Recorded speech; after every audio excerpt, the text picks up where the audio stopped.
Apprendre une leçon parce qu'on a une évaluation mardi et tout oublier le mercredi, c'est pas intéressant. Puisque l'année prochaine, on aura un cours qui se base sur le cours qu'on vient d'oublier. Oh my God. When the East is in the house. Oh my God. When the East is in the house. Oh my God. Yo, je viens de terminer un rendez-vous avec une mère et j'ai pensé à cette question, je te la pose à toi maintenant. C'est quoi pour toi travailler? Ça veut dire quoi? Le travail, c'est quoi? Et plus précisément, qu'est-ce que le travail scolaire? J'ai rencontré beaucoup de parents qui, pour eux, le travail scolaire, c'était simplement apprendre les leçons, faire des exercices, avoir une bonne note à l'évaluation. Le problème de cela, c'est que même si on se croit précis, un enfant, ou nous en général, on ignore quelles sont les actions à mettre en place pour être efficace au quotidien. Et ça, c'est beaucoup plus compliqué, c'est beaucoup plus précis et beaucoup moins facile à dire et à faire.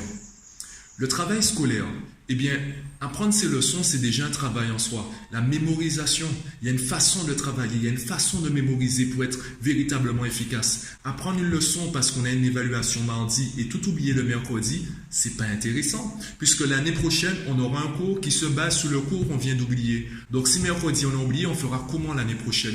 Il faut qu'on ait un travail qui nous permette de mémoriser sur le long terme.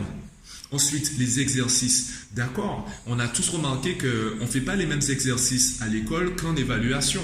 Donc, il faut prendre en compte cette différence. D'ailleurs, en évaluation, on n'a pas simplement des exercices, on a aussi un temps. Il faut réussir à faire les exercices en 30 minutes, en 15 minutes, ou 1 heure, ou voire en 4 heures, comme au brevet, au bac ou les concours supérieurs. Donc, il faut pouvoir également travailler la gestion du temps. Donc, toutes ces actions qui sont intéressantes et importantes dans le travail, il faut déjà mettre des mots dessus et il faut les travailler, il faut les réaliser au quotidien.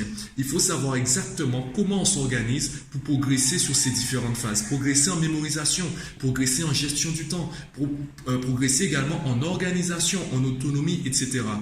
À partir de là, une fois que tu sais exactement quoi faire pour t'améliorer dans ces différentes phases du travail, là, on peut dire que tu travailles. D'ailleurs, je l'ai dit dans une vidéo précédente, il y a une différence entre être actif et être productif. On connaît tous des gens qui travaillent tout le temps.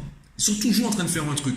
Et pourtant, ils sont toujours en retard dans leur travail. Pourquoi? Parce que les gars, ils sont actifs, ils bougent, mais ils ne sont pas productifs.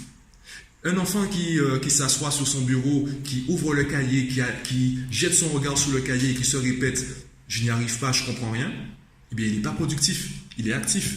Mais au lieu d'apprendre son cours, il se répète « je n'y arriverai pas ».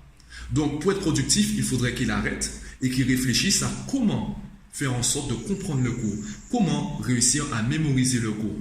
Et c'est de ça que je parle au quotidien. La méthodologie, les outils, les moyens, ils sont déjà là. Il faut juste penser à les chercher et ensuite les trouver. Donc, dis-moi ce que tu en penses en commentaire. Dis-moi quelles sont tes réponses avant et après cette vidéo. C'était quoi pour toi le travail et c'est quoi maintenant pour toi le travail? Qu'est-ce que tu appelles travailler et qu'est-ce que tu fais pour être productif?